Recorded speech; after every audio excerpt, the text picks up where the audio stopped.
সুতরাং আজকে যে আলোচনা আমরা শুনলাম তার মূল বিষয়বস্তু হলো ইসলামে শ্রমিকের অধিকার। যেহেতু মে মাসে শ্রমিকদের একটা দাবি দেওয়া থাকে, তো ইসলাম শ্রমিকদের সঙ্গে কেমন ব্যবহার করতে বলেছেন এবং ইসলাম শ্রমিকদেরকে কতটুকু মূল্যায়ন করেছেন এই বিষয়ে আমরা আলোচনা শুনলাম। আদম ওয়া হামালনাহুম ফিল বাররি ওয়াল বাহর ওয়া রাযাকনাহুম মিনাত তাইয়্যিবাত। قال الله تبارك وتعالى في كلامه المجيد وفرقانه الحميد: فإذا قضيت الصلاة فانتشروا في الأرض وابتغوا من فضل الله. وقال النبي صلى الله عليه وسلم: التاذر الصدوق الأمين مع النبيين والصديقين والشهداء. إن الله وملائكته يصلون على النبي يا أيها الذين آمنوا صلوا عليه وسلموا تسليما. اللهم صل على سيدنا مولانا محمد وعلى آل سيدنا حبيبنا محمد. اللهم صل على سيدنا مولانا محمد وعلى آل سيدنا رسولنا محمد. او زمانہ معزز تھے عامل قرآن ہو کر، ہم ذلیل و خوار ہیں ترک قرآن ہو کر. اللہم صل علی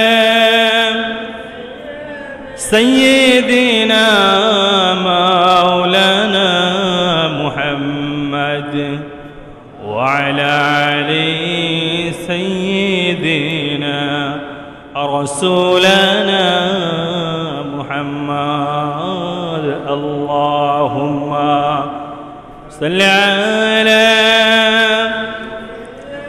سيدنا مولانا محمد وعلى آل سيدنا حبيبنا محمد. اگر کہیں کہ در جنت رسیدی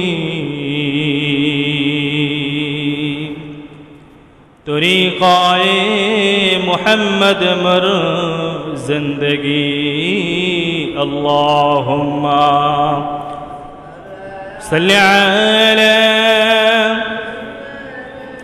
سيدنا مولانا محمد وعلى آل سيدنا رسولنا محمد. اللهم صل على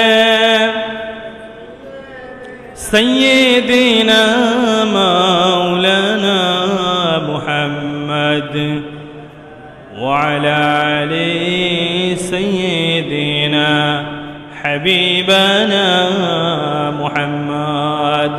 بلغ العلا بكماله كشف الدجى بجماله حسنة جميع خصاله صلوا عليه وآله الحمد لله যাবতীয় প্রশংসা সেই মহান আল্লাহ পাক রব্বুল আলামিনের জন্য, যে মহান আল্লাহ তাআলার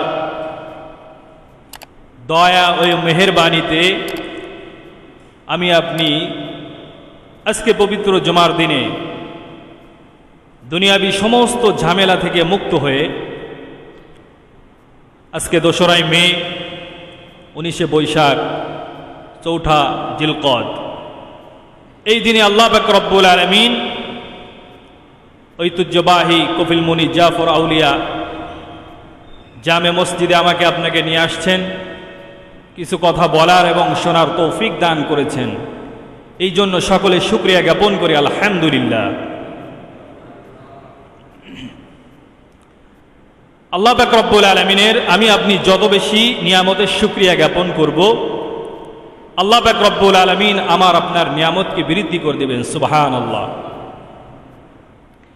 নিয়ামতটা হয়তো কখনো মৌখিকভাবে আমি আপনি প্রকাশ করতে পারি, অথবা আমি আপনি কাজের মাধ্যমে নিয়ামতের বহির প্রকাশ ঘটাইতে পারি। আল্লাহ পাক রব্বুল আলামিন আমাকে আপনাকে সুস্থ রেখেছেন, আমি আপনি নামাজ আদায় করার জন্য মসজিদে এসেছি, এটা নিয়ামতের বহির প্রকাশ ঘটানো। আল্লাহ পাক রব্বুল আলামিন আপনাকে সামর্থ্যবান করেছেন, আপনি যাকাত দিলেন, মানুষদেরকে সদকা করলেন, এটাও হলো নিয়ামতের একটা বহির প্রকাশ ঘটানো। তো আজকে মূল, যেহেতু মে মাস চলে, মে মাসের সম্পর্কে আমাদের কিছু বিষয়ভিত্তিক আলোচনা করার চেষ্টা করব ইনশাআল্লাহ। আমি পবিত্র কালামুল্লাহ শরীফ থেকে একটি আয়াতে কারিমা তেলাওয়াত করেছি। আল্লাহ পাক রব্বুল আলামিন বলেন, ওয়ালাকাদ কাররামনা বানি আদম ওয়া হামালনাহুম ফিল বাররি ওয়াল বাহরি ওয়া রাযাকনাহুম মিনাত তাইয়্যিবাত। আমি বনি আদমকে সম্মানিত করেছি। ওয়া হামালনাহুম ফিল বাররি ওয়াল বাহর, জলে এবং স্থলে তাদেরকে আমি পরিভ্রমণ করিয়ে থাকি। আল্লাহ পাক রব্বুল আলামিন আমাকে, আমাদের সকলকে, যারা জীবিকা নির্বাহ করে, কিছু মানুষ আছে যারা স্থলে, তারা কি করে? পরিভ্রমণ করে, এক জায়গা থেকে অন্য জায়গায় যায় ব্যবসার কাজে। তো আর কিছু মানুষ জীবিকা নির্বাহের জন্য তারা সমুদ্রে কি করে? মৎস্য আহরণ কাজে, জঙ্গলে বিভিন্নভাবে তারা কি করে?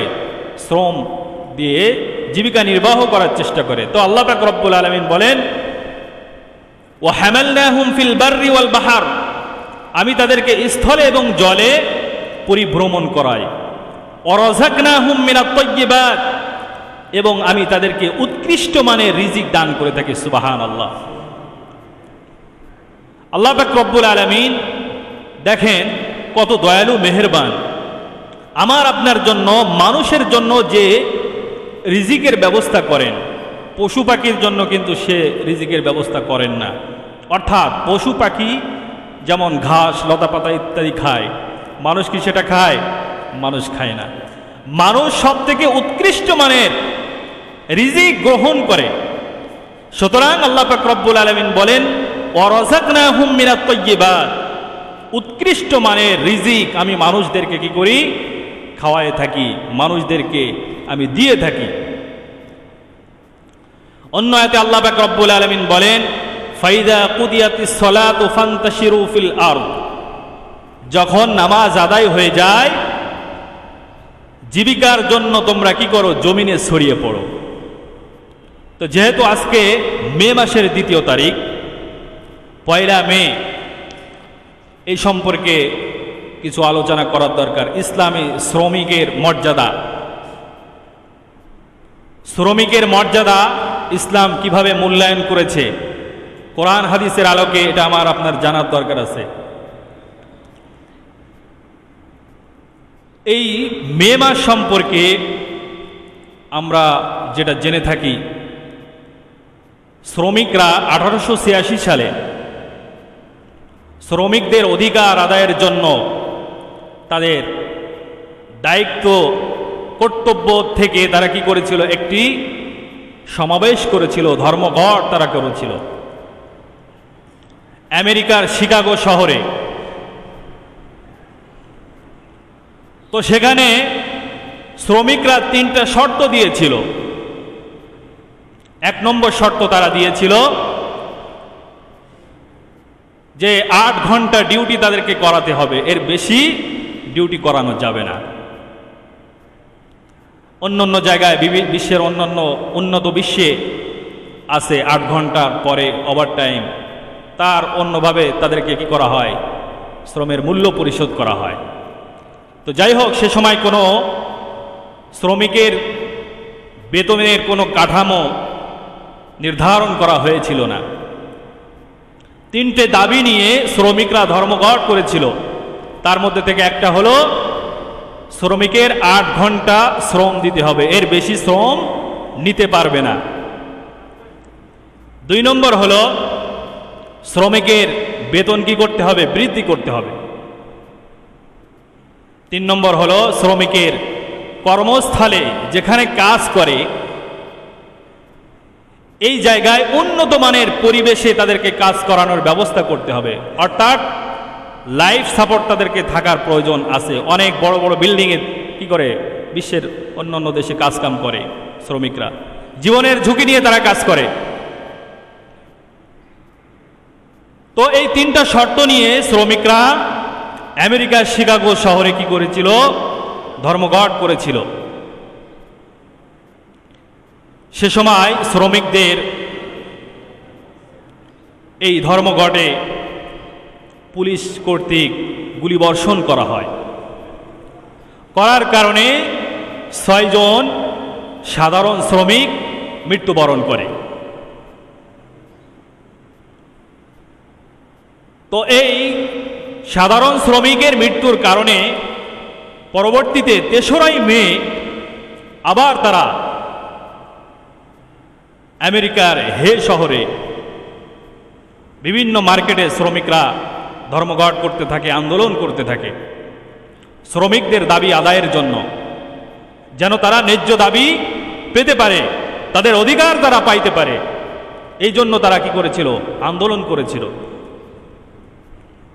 তো সেদিন ওখানের মার্কেটের মালিকেরা, কারখানার মালিকেরা ওই শ্রমিকদের উপরে বোমা বর্ষণ করে, যার ফলে 4 জন শ্রমিক মারা যায় এবং একজন শ্রমিক নেতাকে ফাঁসি দেওয়া হয়। এটা ছিল 1 মের প্রেক্ষাপট। শ্রমিকরা যে দাবি আদায়ের জন্য সংগ্রাম করেছিল, সারা বিশ্বে এই 1 মে শ্রমিকরা এই দিবসটাকে পালন করে থাকে তাদের অধিকার আদায়ের জন্য, তাদের এই দিনটাকে স্মরণ করে রাখার জন্য। তো ইসলাম শ্রমের মূল্য দিয়েছে। কোরআন ও হাদিসের দৃষ্টিকোণ থেকে ইসলাম শ্রমিককে কিভাবে মূল্যায়ন করে, শ্রমিককে কিভাবে সম্মান করে, এটা আমার আপনার জানার দরকার আছে। আল্লাহ পাক রব্বুল আলামিন বলেন, ফাইদা কুদিয়াতিস সালাতু ফান্তাশিরু ফিল আরদ ওয়াবতাগু মিন ফাদলিল্লাহ। যখন তোমাদের নামাজ সম্পন্ন হয়। আমাদের মধ্যে এক শ্রেণী মানুষ আছি, আমরা এমন আল্লাহর উপরে পরিপূর্ণ তাওয়াক্কুল করে বসে থাকি, আস্থা করে বসে থাকি যে আল্লাহর পক্ষ থেকে সব কিছু হবে, আমি আপনি হাত পা নাড়াবো না, সব কিছু এমনি এমনি আমার আপনার মুখে চলে আসবে নাকি। কিন্তু আল্লাহ পাক রব্বুল আলামিন বলে দিয়েছেন যে ফাইদা কুদিয়াতিস সালাত, নামাজ যখন সম্পন্ন হবে, ফান্তাশিরু ফিল আরদ, তোমরা জমিনে ছড়িয়ে পড়ো, ওয়াবতাগু মিন ফাদলিল্লাহ, এবং আল্লাহর পক্ষ থেকে তোমরা অনুগ্রহ তলাশ করো, অর্থাৎ জীবিকা অন্বেষণের জন্য তোমরা বিভিন্ন জায়গায় ছড়িয়ে ছিটিয়ে থাকো, কি করো, রিজিক তলাশ করতে থাকো। অন্য আয়াতে আল্লাহ পাক রব্বুল আলামিন বলেন, মান আমিলা সালিহাম মিন যাকারিন আও উনসা ওয়া হুয়া মুমিন ফালানুহইয়ান্নাহু হায়াতান তাইয়্যিবা। পুরুষ এবং মহিলাদের মধ্যে যারা আমল করবে, আরবিতে আমল শব্দের অর্থ হলো কাজ করা। এই আমল দ্বারা এখানে বোঝানো হয়েছে ভালো কাজ, নেকির কাজ। আচ্ছা, আমি আপনি যদি এখন সারাদিন বসে থাকি, তাহলে আমার আপনার কি আল্লাহর পক্ষ থেকে সরাসরি সেরকম আমি আপনি তো ওরকম পরিপূর্ণ পাকা ইমানদার এখনো হয়ে পারিনি যে আল্লাহর পক্ষ থেকে মান্না সালুয়া চলে আসবে নাকি? আল্লাহ পাক রব্বুল আলামিন বলেছেন যে বান্দা চেষ্টা করো, চেষ্টা করার পরে আল্লাহর পক্ষ থেকে রহমত নাজিল হবে। কথা ঠিক কিনা? কিন্তু আমি আপনি যদি হাত পা গুটিয়ে যদি বসে থাকি, আল্লাহ কি এমনি এমনি রহমত নাজিল করবেন? রহমত নাজিল করবেন না। আল্লাহ পাক রব্বুল আলামিন আমার আপনার সামনে পন্থা দিয়ে দিয়েছেন, রাস্তা দেখিয়ে দিয়েছেন যে এই রাস্তায় যদি চলো তাহলে আমার পক্ষ থেকে তোমার উপরে রহমত নাজিল হবে। সুবহানাল্লাহ। তো ইসলাম শ্রমিকের মর্যাদা দিয়েছে, শ্রমের মর্যাদা দিয়েছে, শ্রমিকদেরকে সম্মান দিয়েছে। হাদিসের মধ্যে আল্লাহ নবী সাল্লাল্লাহু আলাইহি ওয়াসাল্লাম বলেছেন, যখন শ্রমিকের কাজ সম্পন্ন হয়ে যায়, শ্রমিকের শরীরের ঘাম শুকানোর পূর্বেই তার বিনিময় কি করো? পরিশোধ করে দাও।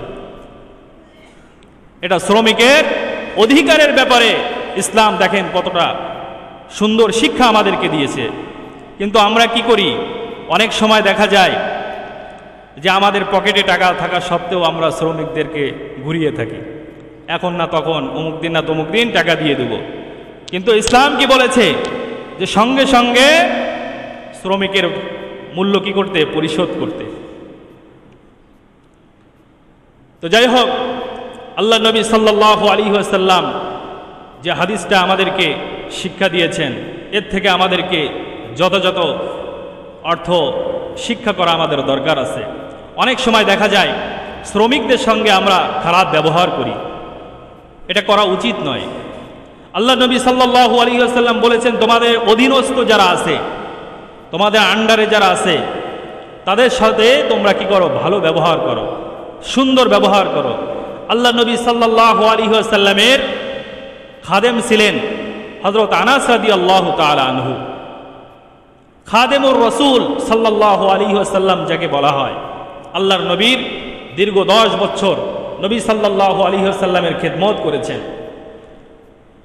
তো নবী সাল্লাল্লাহু আলাইহি ওয়াসাল্লামের ব্যবহার সম্পর্কে, আচার আচরণ সম্পর্কে জিজ্ঞাসা করা হলো হযরত আনাস রাদিয়াল্লাহু তাআলা আনহুকে যে আল্লাহর নবীর আখলাক কেমন ছিল, তার ব্যবহারটা কেমন ছিল, মাধুর্য ছিল নাকি রূঢ় ব্যবহার ছিল? এক বাক্যে হযরত আনাস রাদিয়াল্লাহু তাআলা আনহু বললেন, কানা খুলুকুহু আল কোরআন, তার চরিত্রটা ছিল কোরআন মাফিক। অর্থাৎ তিনি প্রত্যেকটি মানুষের সঙ্গে অত্যন্ত নম্রভাবে, ভদ্রভাবে তিনি কথা বলতেন এবং আমাদের সঙ্গে তিনি কি করতেন? মাধুর্যপূর্ণ কথা বলতেন, আলাপচারিতা করতেন। সুবহানাল্লাহ। তো নবী সাল্লাল্লাহু আলাইহি ওয়াসাল্লামের আখলাক থেকে আমাদেরকে শিক্ষা নেওয়া উচিত। আমি আপনি যদি প্রতিটা জায়গায়, প্রতিটা স্থানে যদি আল্লাহর নবী সুন্নাহ, কোরআনের আদর্শ যদি আমি আপনি কি করতে পারি? বাস্তবায়ন করতে পারি, তাহলে আমাদের এই সমাজটা সুন্দর একটা সমাজে পরিণত হবে। আমাদের এই সমাজের মধ্যে থাকবে না কোনো মারামারি, ভেদাভেদ, একে অন্যের সঙ্গে কোনো যুদ্ধ বিগ্রহ থাকবে না। আমাদের সমাজের মধ্যে কোনো চুরি থাকবে না, ডাকাতি থাকবে না, রাহাজানি থাকবে না। মানুষের মধ্যে একটা সম্প্রীতির বন্ধন তৈরি হবে, মানুষের মধ্যে একটা ঐক্য তৈরি হবে। আল্লাহ নবী সাল্লাল্লাহু আলাইহি ওয়াসাল্লাম বলেন, আল ইত্তিহাদু কুওয়াতুন, একতা, ইউনিটি, এটা বড় ধরনের একটা শক্তি। আজকে আমাদের মুসলমানদের মধ্যে এই একতা না থাকার কারণে, ভেদাভেদ থাকার কারণে, মতপার্থক্য থাকার কারণে আমরা আজকে বিভিন্ন জায়গায় কি হচ্ছি? লাঞ্ছিত, অপদস্থ, অপমানিত হচ্ছি। সুতরাং যদি আমরা নবী পাকের সেই আদর্শ যদি বাস্তবায়ন করতে পারি, কোরআন সুন্নাহ যদি আমরা যদি সকলেই আমাদের জীবনকে পরিচালনা করতে পারি, তাহলে আমাদের পারিবারিক জীবনে, ব্যক্তিগত জীবনে, সামাজিক জীবনে, রাষ্ট্রীয় জীবনে সুখ, সমৃদ্ধি, ভালোবাসা, সম্প্রীতি দিয়ে কি হয়ে যাবে? পরিপূর্ণ হয়ে যাবে। সুবহানাল্লাহ। সুতরাং আমি আপনি কি চাই না যে আমার আপনার জীবনটা কোরআন সুন্নাহ মাফিক পরিচালিত হোক? অবশ্যই চাই। তো যেহেতু শ্রমিকের মর্যাদা কিভাবে ইসলাম মূল্যায়ন করেছে, আজকে সেই বিষয়ে আমাদের ফোকাস বা আলোকপাত। হযরত ওমর ফারুক রাদিয়াল্লাহু তাআলা আনহু তিনি একদা জুমার নামাজ আদায় করে দেখতে পেলেন কিছু মানুষ মসজিদের মধ্যে বসে আছে। কি জন্য বসে আছে? তারা কাজ কাম কিছু করবে না, এমনি এমনি আল্লাহ পাকের পক্ষ থেকে তাদের সামনে মান্না সালুয়া চলে আসবে, তারা সেটা ভক্ষণ করবে। হযরত ওমর ফারুক রাদিয়াল্লাহু তাআলা আনহু তাদের এই অবস্থা জানতে পেরে নিজের লাঠিটাকে উঁচু করে বললেন যে, দেখো, তোমরা কোনো কাজকর্ম না করে, জীবিকা অন্বেষণ না করে এভাবেই আল্লাহর উপরে শুধু তাওয়াক্কুল করে বসে থেকো না। কারণ আসমান থেকে স্বর্ণ বর্ষণ করা হয় না, আসমান থেকে রৌপ্য বর্ষণ করা হয় না, এটা মানুষের শ্রমের মাধ্যমে, মানুষের কর্মের মাধ্যমে এটা উপার্জন করা যায়। সুতরাং আমরা কিছু মানুষ, অলস মানুষ এমন আছি যে আমরা কাজ কাম করব না, হ্যাঁ, মানুষের কাছ থেকে বিভিন্ন ভাবে আমরা কি করব। এক শ্রেণীর মানুষ এমন আছে, তারা কোনো কাজ কাম করে না, অলসভাবে নিজেদের জীবনকে পরিচালনা করে। এভাবে নিজেদের জীবনকে পরিচালনা করা যাবে না। আল্লাহ নবী সাল্লাল্লাহু আলাইহি ওয়াসাল্লাম শিক্ষা দিয়েছেন যে নিজের হাতের 1 টাকা যদি উপার্জন করে তোমরা সেটাকে কি করো, নিজের পিছনেই খরচ করো, এটাই তোমাদের জন্য উত্তম। কিন্তু আমরা কি করি, অনেক সময় দেখা যায় আমি কি বাজার করতে যাব, তো একজন মানুষকে পাঠাই দিই যে আমার মতো মানুষ যদি আমি বাজারঘাট করি, হ্যাঁ, ব্যবসা বাণিজ্য যদি করি, সেটা আমার সঙ্গে যায় না। এই ধরনের যে একটা বিষয় আসায়, এটা আমার আপনার থেকে দূর করতে হবে।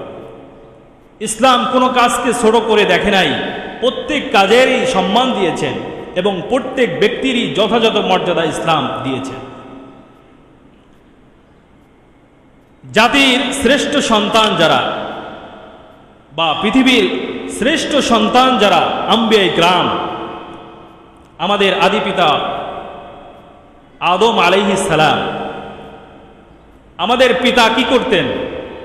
হযরত আদম আলাইহিস সালাম তিনি কৃষি কাজ করে জীবিকা নির্বাহ করতেন। কিন্তু অনেক সময় দেখা যায় আমরা যদি ভালো কোনো চাকরি বাকরি বা বিভিন্ন যদি ভালো পোস্টে যদি চলে যায়, তো আমাদের বাপ দাদাদের পরিচয় দিতে আমরা কি করি, কুণ্ঠাবোধ করি। নিজেদের পরিচয় দেওয়া এটা নিজেকে ছোট করা নয়, এটা নিজের ব্যক্তিত্বকে আরো সমৃদ্ধ করে তোলে, বড় করে তোলে। কিন্তু অনেক সময় আমরা নিজেদের পরিচয় দিতে চাই না। আমার দাদা কি ছিল, শ্রমিক ছিল, রিক্সা চালক ছিল, ভ্যান চালক ছিল, এইগুলো অনেকেই লুকানোর চেষ্টা করে। কিন্তু আমাদের আদি পিতা হযরত আদম আলাইহিস সালাম তিনি কৃষি কার্য করেছেন, কৃষি কাজ করে জীবিকা নির্বাহ করেছেন। এটা তো বলতে আর কোনো লজ্জা নাই, আছে? আমাদের আদি পিতা যদি তিনি কৃষি কাজ করে থাকেন, তাহলে আমার আপনার মতো মানুষ যদি কৃষি কাজ করি, তাহলে কোনো সমস্যা, কোনো অসুবিধা না, কখনো না। হযরত নূহ আলাইহিস সালাম তিনি কাঠ মিস্ত্রি ছিলেন, নবী হিসেবে তিনি একজন জলিলুল কদর নবী ছিলেন। তারপরেও তিনি জীবিকার স্বার্থে কর্ম করেছেন। তো নবীরা যারা জাতির সূর্য সন্তান, আম্বিয়া ইকরাম, তারা কি করেছেন? নিজের কাজ নিজেই করেছেন, শ্রম দিয়েছেন, শ্রমের বিনিময়ে তারা অর্থ উপার্জন করেছেন।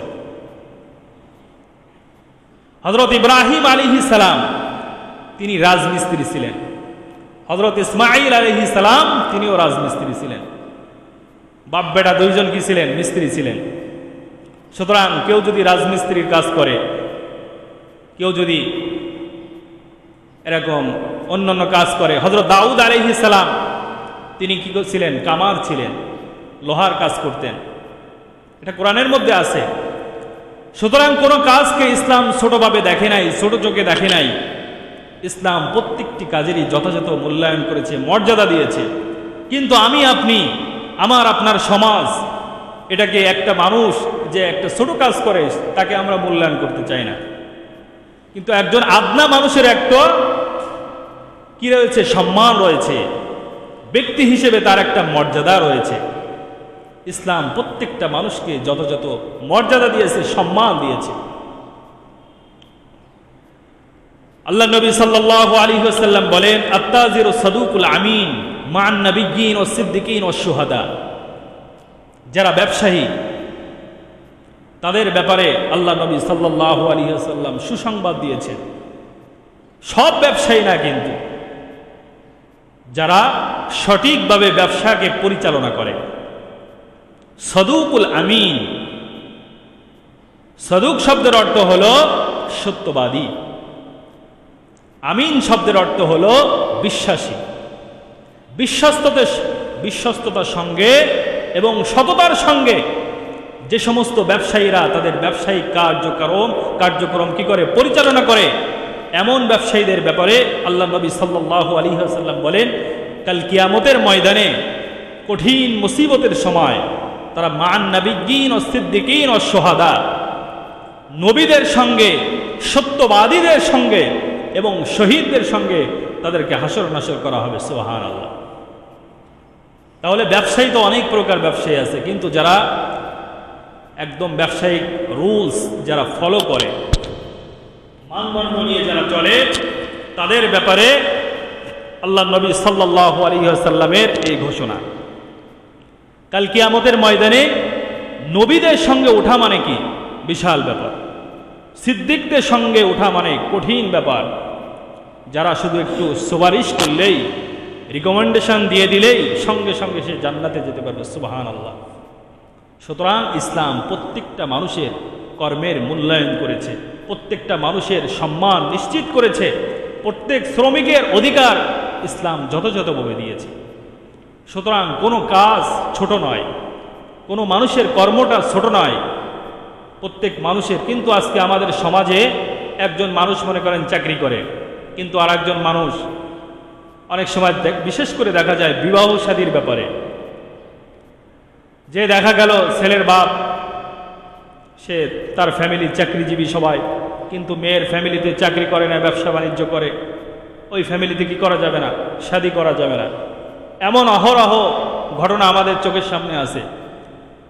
মানুষকে তারা তুচ্ছ জ্ঞান করে, কিন্তু ইসলাম এইভাবে মানুষকে তুচ্ছ জ্ঞান করতে কি করেছেন, নিরুৎসাহিত করেছেন। তো আল্লাহ পাক রব্বুল আলামিন পবিত্র কালামুল্লাহ শরীফের সূরা জুমার মধ্যে বলেছেন, ফাইদা কুদিয়াতিস সালাতু ফান্তাশিরু ফিল আরদ ওয়াবতাগু মিন ফাদলিল্লাহ। যখন তোমাদের নামাজ সম্পন্ন হয়ে যাবে, নামাজ আদায় করা শেষ হয়ে যাবে, তোমরা জমিনের বুকে ছড়িয়ে পড়ো। ওয়াবতাগু মিন ফাদলিল্লাহ, এবং আল্লাহ পাকের পক্ষ থেকে তোমরা অনুগ্রহ তলাশ করো। অর্থাৎ এখানে বোঝানো হয়েছে রিজিক তলাশ করো। যালিকুম খায়রুল লাকুম ইন কুনতুম তা'লামুন, আর এটাই তোমাদের জন্য উত্তম যদি তোমরা জানতে। সুতরাং আমাকে আপনাকে কাজের প্রতি আগ্রহ উদ্দীপনা দিয়েছে কোরআন। অলসভাবে বসে থাকার জন্য ইসলাম আমাকে আপনাকে বলেন নাই। তো শ্রমিকের মধ্যে তাকওয়া থাকা অত্যন্ত জরুরি, আল্লাহর ভয় থাকা জরুরি। অনেক সময় দেখা যায় শ্রমিক যারা থাকে, মালিক পক্ষ যদি সেখানে না থাকে, অনেক সময় কাজের মধ্যে তারা অনেকটা কি করে, এদিক সেদিক হয়, কাজের সঠিকভাবে তারা কি করে না, কাজ পরিচালনা করে না, কাজে অনেক সময় ফাঁকি দেয়। তো শ্রমিকের মধ্যে এবং মালিকের মধ্যেও কি করেছেন, ইসলাম তাকওয়া শিক্ষা দিয়েছেন, আল্লাহ পাকের ভয়। উভয় পক্ষের মধ্যে যদি আল্লাহর ভয় যদি থাকে, তাহলে একজন মানুষ আর একজন মানুষকে কি করতে পারবে না, তাকে তার সঠিকভাবে তাকে মূল্যায়ন করতে পারবে, তার মর্যাদা সঠিকভাবে নিশ্চিত করতে পারবে। হযরত আমিরুল মুমিনিন ওমর ফারুক রাদিয়াল্লাহু তাআলা আনহু, যার কথা আমরা সকলেই জানি, হযরত ওমর রাদিয়াল্লাহু তাআলা আনহু তিনি মাঝে মাঝে ছদ্মবেশে নিজের এলাকা গণ্ডি পেরিয়ে বিভিন্ন এলাকায় তিনি ঘুরে ঘুরে দেখতেন যে আমার এলাকার মানুষ কি অবস্থাতে তারা আছে, তারা ভালোভাবে আছে, সুখে আছে না দুঃখে আছে। তিনি এভাবে খোঁজখবর নিতেন। তো ওমর ফারুক রাদিয়াল্লাহু তাআলা আনহু তিনি এমনভাবে চলতেন সাধারণ মানুষ বুঝতে পারত না যে এটা আমাদের খলিফা। তিনি নিজের আকৃতিকে পরিবর্তন করে মাঝে মাঝে একটু অন্যভাবে চলার চেষ্টা করতেন। জনগণের সঙ্গে মিশে, মানুষের সঙ্গে মিশে তার নিজের অবস্থানটাকে জানার চেষ্টা করতেন এবং মানুষের দুঃখ কষ্ট তিনি অনুভব করার চেষ্টা করতেন। তো ওমর ফারুক রাদিয়াল্লাহু তাআলা আনহু তিনি এরকম ঘুরতে ঘুরতে এমন একটা জায়গায় গেলেন যে জায়গায় শুধু মরুভূমি ছাড়া আর কিছুই নেই, কোনো মানুষের দেখা সাক্ষাৎ নাই। কিছু দূর যাওয়ার পরে দেখতে পেলেন একজন রাখাল, সে কিছু ছাগল চড়াচ্ছে, বকরি চড়াচ্ছে। তো ওমর ফারুক রাদিয়াল্লাহু তাআলা আনহু ওই রাখালকে একটু কি করলেন, পরীক্ষা করলেন যে রাখালের মধ্যে কতটুকু তাকওয়া আছে, যেহেতু সে তার এলাকার গণ্ডির ভিতরে তার একজন নাগরিক। বাদশার আইন সে কতটুকু মানে, আল্লাহ পাকের ভয় তাদের মধ্যে কতটুকু আছে। ওমর ফারুক রাদিয়াল্লাহু তাআলা আনহু এই রাখালকে বললেন যে রাখাল, আমি অনেক দূর থেকে এখানে এসেছি, আমার যাওয়ার কোনো রাস্তা নাই, আমি একজন ভিনদেশী মুসাফির মানুষ, আমি অত্যন্ত ক্লান্ত অবস্থায় তোমার পর্যন্ত পৌঁছাতে পেরেছি, সুতরাং তোমার বকরির একটু দুধ যদি আমাকে পান করাইতে তাহলে আমি তৃষ্ণা নিবারণ করতে পারতাম। দেখেন রাখাল কত বড় আল্লাহওয়ালা মানুষ, সাধারণ একজন রাখাল মানুষ, তার মধ্যে আল্লাহর ভয় খোদাভীতি কি পরিমাণে আছে। তখন রাখাল বলল যে আমার মালিকের পক্ষ থেকে কি করা হয়েছে, বারণ করা হয়েছে যে আমার মালিকের অর্ডার ছাড়া আমি কাউকে কি করতে পারবো না, কোনো মানুষকে দিতে পারবো না, কোনো কিছু আমার দেওয়ার কোনো অধিকার নাই। আমার মালিক যদি কি করে আমাকে পারমিশন দেয় তাহলে আমি কি করব, দান করতে পারবো, আমার দান করার কোনো এখতিয়ার নাই। তখন হযরত ওমর ফারুক রাদিয়াল্লাহু তাআলা আনহু আবার বলতেছেন যে রাখাল, যে এখানে তো তুমি আর আমি ছাড়া দুনিয়ার কোনো মানুষই নাই, সুতরাং তুমি যদি এক গ্লাস বা এক পেয়ালা দুধ যদি আমাকে দাও তাহলে তো দুনিয়ার কোনো মানুষ দেখতে পাবে না। তো রাখাল আবারও বলল যে আমার মালিকের পক্ষ থেকে আমাকে অনুমতি দেওয়া হয়নি, সুতরাং আমি আপনাকে কোনো সহযোগিতা করতে পারবো না। হযরত ওমর ফারুক রাদিয়াল্লাহু তাআলা আনহু কিছুক্ষণ পরে বলতেছে যে রাখাল, যে তোমার ওখান থেকে একটা বকরি আমাকে দিয়ে দাও, ওটা আমি বাজারে বিক্রি করে আমার যে প্রয়োজন এটা আমি মেটাতে পারবো। তখন রাখালের পক্ষ থেকে যে জবাবটা আসছে এই জবাবটা আমাদেরকে জানার দরকার, বোঝার দরকার। ওমর ফারুক রাদিয়াল্লাহু তাআলা আনহু যে যখন এই কথা বললেন যে তোমার কাছে যে একটি বকরি আছে ওখান থেকে আমাকে দিয়ে দাও, আমি বিক্রি করে আমার প্রয়োজন মেটাবো, রাখাল তখন বলতেছে যে মানুষ, হে পথিক, তুমি আল্লাহকে ভয় করো, ইত্তাকিল্লাহ, তুমি আল্লাহকে ভয় করো, কারণ আমার মনিবের পক্ষ থেকে, মালিকের পক্ষ থেকে আমাকে পারমিশন দেওয়া হয় নাই যে আমি তোমাকে এটা দিয়ে দিব।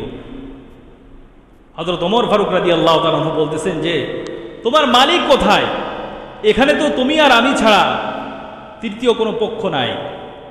তখন রাখাল বলতেছে যে তুমি কি আল্লাহকে ভয় করো না, এখানে তুমি আর আমি ছাড়া কোনো মানুষ না থাকলেও আল্লাহ পাক রব্বুল আলামিন তিনি আমাদের এই কর্মকাণ্ড, আমাদের এই অবস্থা তিনি দেখতেছেন। আল্লাহু আলিমুম বিযাতিস সুদূর, আল্লাহু বাসীরুম বিল ইবাদ। আল্লাহ পাক রব্বুল আলামিন বান্দার সব কিছু চাক্ষুষমান, সুবহানাল্লাহ। তাহলে একজন সামান্য রাখাল শ্রেণীর মানুষ, তার মধ্যে আল্লাহর ভয় তাকওয়া কি পরিমাণে হতে পারে। কিন্তু অনেক সময় দেখা যায় আমরা অনেক বড় বড় মানুষ হওয়া সত্ত্বেও আমাদের মধ্যে ওই পরিমাণ তাকওয়া, আল্লাহর ভয়, খোদাভীতি থাকে না। প্রকৃতপক্ষে যারা আল্লাহওয়ালা মানুষ হয়, আল্লাহ পাকের পক্ষ থেকে তাদের মধ্যে এই ধরনের আল্লাহ ভীতি, খোদার ভয় তাদের দিলের মধ্যে দেওয়া হয়। হযরত ওমর ফারুক রাদিয়াল্লাহু তাআলা আনহু ওই রাখালের এই ব্যবহার দেখে, এই কথোপকথন শুনে তিনি আশ্চর্যান্বিত হলেন যে কি ব্যাপার, সে তো আমার পরিচয় জানে না, আমি তো শুধু তাকে একটা অফার করেছে মাত্র। তখন হযরত ওমর ফারুক রাদিয়াল্লাহু তাআলা আনহু নিজের পরিচয়টা তার সামনে তুলে ধরার চেষ্টা করলেন যে হে রাখাল, হে অমুক ব্যক্তি, তুমি কি ওমরকে চেনো নাকি? তখন বলতেছে যে ওমর আবার কে? কয় খলিফাতুল মুসলিমিন ওমর ইবনুল খাত্তাব, মুসলিম জাহানের খলিফা ওমর, খাত্তাবের পুত্র ওমর, তাকে কি তুমি চেনো? তখন বলল যে হ্যাঁ, তাকে তো আমি জানি, কিন্তু তাকে কখনো দেখি নাই। তখন ওমর রাদিয়াল্লাহু তাআলা আনহু নিজের পরিচয় তার সামনে উন্মোচন করলেন এবং বললেন, আমি সেই ওমর ইবনুল খাত্তাব রাদিয়াল্লাহু তাআলা আনহু, তোমাদের শাসনকর্তা। তখন রাখাল তো একেবারে আশ্চর্যান্বিত হয়ে গেল যে হায় হায়, আমি কার সামনে এরকম ব্যবহার করলাম, এরকম কথোপকথন করলাম। তখন ওমর রাদিয়াল্লাহু তাআলা আনহু তার এই আখলাক দেখে, উত্তম চরিত্র দেখে, তার এই তাকওয়া দেখে তাকে কি করলেন? তাকে ধন্যবাদ দিলেন, তাকে অভিবাদন জানালেন যে তোমার মতো একজন সাধারণ মানুষের মধ্যে আল্লাহ পাকের ভয় যে এত পরিমাণে আছে, এটা কখনো কল্পনা করতে পারি নাই। তো আমি আরেকটি আয়াতে কারিমা তেলাওয়াত করেছি। আল্লাহ পাক রব্বুল আলামিন বলেন, মান আমিলা সালিহাম মিন যাকারিন আও উনসা ওয়া হুয়া মুমিন ফালানুহইয়ান্নাহু হায়াতান তাইয়্যিবা। নারী পুরুষের মধ্য থেকে যারা আমলে সালেহ করবে, ভালো কাজ করবে, নেকির কাজ করবে, মিন যাকারিন আও উনসা ওয়া হুয়া মুমিন, এমতো অবস্থায় তারা মুমিন। অর্থাৎ মুমিন নারী পুরুষের মধ্যে যারা ভালো কাজ করবে, আল্লাহ পাক রব্বুল আলামিন বলেন, ফালানুহইয়ান্নাহু হায়াতান তাইয়্যিবা, আমি তাদেরকে সুন্দর একটি জীবন দান করব। সুবহানাল্লাহ। অনেক সময় দেখা যায় আমরা দুনিয়াবি বিভিন্ন ঝামেলা নিয়ে, ব্যবসায়িক ঝামেলা থাকে, অনেক সময় বিভিন্ন জায়গা জমি নিয়ে বিভিন্ন সমস্যা থাকে। তো এক একজন এক এক ধরনের মুসিবতের মধ্যে আমরা অনেক সময় পড়ে থাকি। অনেকে বিভিন্ন ডিপ্রেশনের মধ্যে থাকে। তো মাথায় আর তখন কি করে না, কাজ করে না যে এখন কি করব। দেখেন ইসলাম আমাদেরকে কিভাবে শিক্ষা দিয়েছে, এই ডিপ্রেশন থেকে আমি আপনি কিভাবে বের হতে পারি, এটাও ইসলাম আমাদেরকে শিক্ষা দিয়েছে। আল্লাহ নবী সাল্লাল্লাহু আলাইহি ওয়াসাল্লাম আমাদেরকে শিক্ষা দিয়েছেন, যখন কোনো মানুষ খুবই চিন্তাগ্রস্ত থাকে, দুর্দশাগ্রস্ত থাকে, চিন্তিত থাকে যে বিকল্প আর কোনো পথ নাই, এই পথ থেকে, এই মুসিবত থেকে, এই বিপদ থেকে কিভাবে বাইর হওয়া যায়, তখন আল্লাহ নবী সাল্লাল্লাহু আলাইহি ওয়াসাল্লাম শিক্ষা দিয়েছেন, সুন্দরভাবে ওযু করে 2 রাকাত নামাজ আদায় করে আল্লাহ পাকের কাছে একাকী চিত্তে দোয়া করার জন্য, এবং বেশি বেশি ইস্তেগফার, বেশি বেশি দুরূদ পাঠ করার জন্য নবী পাক সাল্লাল্লাহু আলাইহি ওয়াসাল্লাম আমাদেরকে শিক্ষা দিয়েছেন। অনেক সময় আমরা বিভিন্ন চিন্তার মধ্যে থাকি, ব্যবসায় লস আর লস অনেক সময় হয়। অনেক সময় দেখা যায় জায়গা জমি নিয়ে একে অপরের সঙ্গে বিভিন্ন ধরনের সময় কি সময়, যুগ কি যুগ ধরে বাদানুবাদ চলতে থাকে। এই সমস্ত বিষয় থেকে ফ্যামিলির অনেকে অসুস্থ থাকে, দুরারোগ্য ব্যাধিতে আক্রান্ত থাকে। আল্লাহ নবী সাল্লাল্লাহু আলাইহি ওয়াসাল্লাম আমাদেরকে শিক্ষা দিয়েছেন, হাই হুতাশ না করে আল্লাহর উপরে সবর বা ইস্তেকামতের সঙ্গে চলা। এটা হলো মুমিনের একটা বিশেষ খাসিয়াত বা বৈশিষ্ট্য। অনেক সময় দেখা যায় একজন মুসলমান যদি আর একজনকে জিজ্ঞাসা করে যে ভাই আপনি কেমন আছেন, ভাই বেশি ভালো নেই, ব্যবসা বাণিজ্য লস, এই সেই বিভিন্ন হাহাকার, তখন তার সঠিক উত্তর হবে কি যে আলহামদুলিল্লাহ ভালো আছি। অর্থাৎ আল্লাহ পাক রব্বুল আলামিন আমাকে যে অবস্থায় রেখেছেন সে অবস্থায় আমি ভালো আছি। আমার চাইতে আর একজন ব্যক্তি কি আরো অধিক বিপদের মধ্যে থাকতে পারেন, কথা ঠিক কিনা? সুতরাং সেই ব্যক্তির থেকে আলহামদুলিল্লাহ ভালো আছি, এটা ইসলাম আমাদেরকে শিক্ষা দেয়। তো মান আমিলা সালিহান মিন যাকারিন আও উনসা ওয়া হুয়া মুমিন, নারী পুরুষ যারা মুমিন এবং যারা আমলে সালেহ করে, ভালো কাজ করে, ফালা নুহিয়ান্নাহু হায়াতান তাইয়্যিবা, আল্লাহ পাক রব্বুল আলামিন বলেন তাদেরকে এমন একটা জীবন আমি দান করব যে জীবনের মধ্যে থাকবে শুধু সমৃদ্ধি, সুখ, ভালোবাসা। অনেক সময় দেখা যায় ফ্যামিলি একে অপরের মধ্যে মিল মোহাব্বত নাই, ছেলে পিতার কথা শোনে না, পিতা ছেলের কথা শোনে না, স্ত্রীর কথা স্বামী শোনে না, অনেক সময় এরকম ঘটে। তখন ইসলাম তার সুন্দর সমাধান দিয়েছে। পরিবারের মধ্যে সুখ, সমৃদ্ধি, ভালোবাসা তৈরি করতে গেলে ইসলামী অনুশাসন আমাকে আপনাকে ফলো করতে হবে, মানতে হবে। সর্বপ্রথম আল্লাহ নবী সাল্লাল্লাহু আলাইহি ওয়াসাল্লাম বলেন, আফশুস সালাম, তোমরা পরস্পরের মধ্যে সালামের আদান প্রদান করো, সালামের বিনিময় ঘটাও।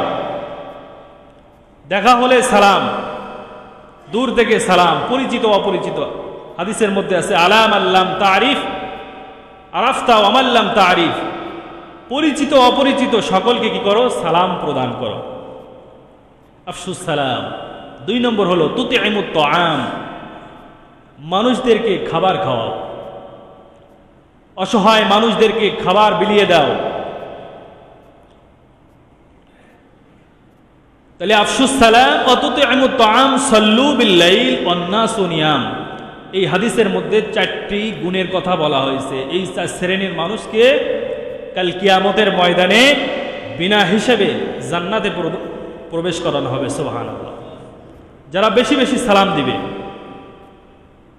দেখা হলেই সালাম প্রদান করবে, কারণ সালাম হলো এটা ইসলামের একটা শিক্ষা, এবং সালামের মাধ্যমে মানুষের মধ্যে মহব্বত, ভালোবাসা তৈরি হয়, এবং মানুষের মধ্যে যে আত্ম অহমিকা যেটা থাকে, অহংকার যেটা থাকে, এটা সালামের মাধ্যমে কি হয়, দূর হয়ে যায়। একে অপরের মধ্যে সুসম্পর্ক তৈরি হয়। তুতিইমুত তাআম, মানুষদেরকে খাবার খাওয়ানোর কথা বলা হয়েছে। অসহায় মানুষ যারা থাকে তাদেরকে বেশি বেশি করে দান সদকা করা, খাবার খাওয়ানো। সাল্লু বিল লাইল ওয়ান নাসু নিয়াম, আল্লাহ নবী বলেন রাত্রে জেগে জেগে তোমরা নামাজ আদায় করো যখন সমস্ত মানুষ ঘুমিয়ে থাকে। ওয়ান নাসু নিয়াম অর্থ দুনিয়ার সমস্ত মানুষ যখন ঘুমের মধ্যে আছে তখন তুমি দাঁড়িয়ে আল্লাহ পাকের সামনে কি করো, মাথা ঝুঁকিয়ে তুমি আল্লাহর কাছে নিজের অহমিকাকে, নিজের সম্মানকে একেবারে মিটিয়ে দাও, নিজের অস্তিত্বকে আল্লাহ পাকের সামনে মিটিয়ে দাও, এবং বিশেষভাবে আল্লাহর কাছে তুমি দোয়া করতে থাকো। অদখুলুল জান্নাতা বিসালাম, আল্লাহ নবী সাল্লাল্লাহু আলাইহি ওয়াসাল্লাম বলেন তুমি বিনা হিসাবে জান্নাতে প্রবেশ করো। সুবহানাল্লাহ।